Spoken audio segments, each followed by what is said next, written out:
திமுகவின் வலிமை குன்றிவிட்டதால் ஓரணியில் தமிழ்நாடு மூலம் வீடு வீடாக சென்று உறுப்பினர்களை சேர்ப்பதாகவும் சிக்கலை முன்னின்று தீர்க்க வேண்டிய முதல்வர் துணிவும் ஆற்றலும் இல்லாமல் ஒதுங்குவதால் தான் மிகுதியான மரணங்கள் நிகழ்வதாக அதிமுக துணை பொதுச் செயலாளர் KP முனுசாமி குற்றம் சாட்டியுள்ளார்.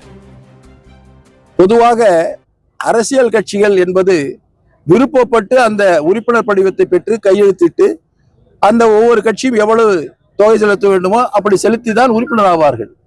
ஆனால் நீண்ட காலமாக இருக்கின்ற ஒரு இயக்கம் தொய்வடைந்த காரணத்தினால் வீடு வீடாக சென்று கட்சியில் சேர்த்துக் கொண்டிருக்கிறார்கள். அது அவர்களுடைய இயக்கத்தினுடைய வலிமை குன்றிவிட்டதற்கு எடுத்துக்காட்டு என்றே நான் கூற விரும்புகிறேன். இன்றைய முதல்வர் தவறுகளை சுட்டி காட்டுகின்ற பொழுது அந்த தவறுகளுக்கு பிராயச்சித்தம் தேடுவதற்கு அவர் முயற்சி செய்வதில்லை.